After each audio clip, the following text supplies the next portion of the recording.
Hello friends. आज हम बात करेंगे हमारी महिलाओं के कुछ क्वेरीज के बारे में जिन्हें फाइब्रॉइड डायग्नोस्ट हुआ है और उन्हें कंसीव करना है, या फिर कुछ महिलाएं ऐसी भी होती हैं जो कंसीव कर चुकी हैं, उसके साथ उन्हें फाइब्रॉइड डायग्नोस्ट हुआ है। तो सबसे पहला जो क्वेरी आता है कि क्या फाइब्रॉइड के साथ कंसीव करना पॉसिबल है? तो हाँ, ये बिल्कुल पॉसिबल है। बहुत सारी महिलाएं फाइब्रॉइड के साथ भी कंसीव करती हैं, लेकिन ये डिपेंड करता है कुछ फैक्टर्स के ऊपर, जैसे कि आपका फाइब्रॉइड का साइज़ क्या है, वो किस जगह में लोकेटेड है, उसके साथ फाइब्रॉइड के कितने नंबर हैं। उसी तरह एक और क्वेरी आता है कि क्या फाइब्रॉइड के साथ नेचुरल नॉर्मल डिलीवरी पॉसिबल है? बहुत सारी केसेस में हमारी बहुत सारी महिलाएं जो हैं फाइब्रॉइड होने के बावजूद भी नॉर्मल नेचुरल डिलीवर करती हैं, लेकिन ये भी एक फैक्ट है कि फाइब्रॉइड की वजह से सिजेरियन सेक्शन के रिस्क काफ़ी बढ़ जाते हैं। कुछ महिलाओं का ये भी क्वेरी आता है कि फाइब्रॉइड प्रेगनेंसी को कैसे इफेक्ट करता है। फाइब्रॉइड की वजह से मिसकैरेज होने के चांसेस बढ़ जाते हैं। Pre term pre mature labour का रिस्क भी बढ़ जाता है। उसी तरह ये सिजेरियन सेक्शन के रिस्क को बढ़ा देता है। उस कंसीव होने में काफ़ी परेशानी आता है, उसके साथ साथ फीटल डेवलपमेंट और ग्रोथ में भी प्रॉब्लम आ सकता है। फाइब्रॉइड की वजह से एक और कंडीशन अराइज होता है जिसे प्लासेंटल एब्रप्शन के नाम से जाना जाता है। इस सिचुएशन में प्लासेंटा या फिर गर्भनाल जिसे बोलते हैं, वो बच्चेदानी से यूटेरस से सेपरेट होने लगता है, जिसकी वजह से काफ़ी सारे कॉम्प्लिकेशंस जैसे कि pre term labour, miscarriage, caesarean section के चांसेस बढ़ जाते हैं।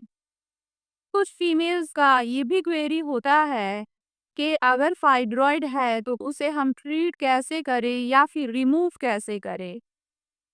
तो प्रेगनेंसी के दौरान जनरली फाइब्रॉइड को रिमूव करने का एडवाइस नहीं दिया जाता है। उसे properly time to time monitor करके देखा जाता है कि वो उसका ग्रोथ जो है वो बढ़ रहा है या फिर सेम है, एज इट इज़ है, या फिर कम हो रहा है।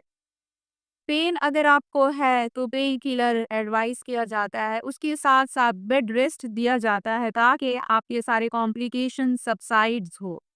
इन सारी चीज़ों के बाद भी अगर पेन आपका सीवियर है, जो सारे सिम्टम्स हैं वो सबसाइड्स नहीं हो रहे हैं, तो रिमूवल की ज़रूरत पड़ सकती है।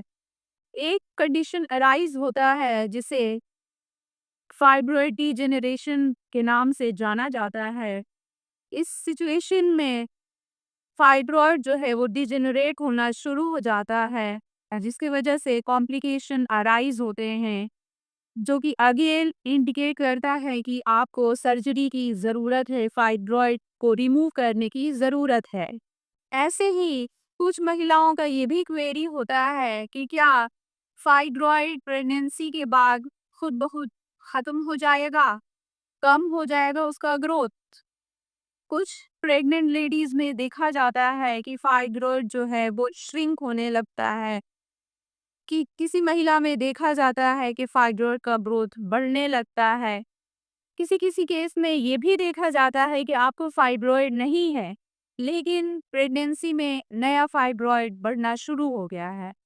ऐसे ही हमारी कुछ महिलाओं का ये भी क्वेरी होता है कि वो कौन से फैक्टर्स हैं जो प्रेगनेंसी के सक्सेस को इन्फ्लुएंस करते हैं। तो ये डिपेंड करता है 3 फैक्टर्स पे। पहला फैक्टर जो आता है वो है साइज़। आपके फाइब्रॉइड का साइज़ जितना बड़ा होगा, प्रेगनेंसी होने में उतनी ही दिक्कत होगी। दूसरा नंबर पे जो आता है वो लोकेशन। सबम्यूकोज़ल फाइब्रॉइड जो होता है, जो कि inner most layer of uterine cavity में होता है, उसकी वजह से प्रेग्नेंट होने में, कंसीव करने में काफ़ी दिक्कत आती है। उसके बाद आपका जो फाइब्रॉइड है वो बहुत ज़्यादा क्वांटिटी में है, नंबर्स ऑफ फाइब्रॉइड ज़्यादा हैं, तो भी कंसीव करना मुश्किल होता है। हमेशा याद रखें कि हर महिला का एक्सपीरियंस फाइब्रॉइड को लेकर डिफरेंट होता है और उसके रिजल्ट्स भी डिफरेंट आते हैं। अगर आपको ज़्यादा कंसर्न है फाइब्रॉइड और प्रेगनेंसी को लेकर तो अपने हेल्थ केयर प्रोवाइडर से मिलें और उनसे पर्सनलाइज्ड और डिटेल गाइडेंस लें ताकि आप एक हेल्दी और नॉर्मल बेबी कंसीव कर सकें। टेक केयर, अपने हेल्थ का ध्यान रखें।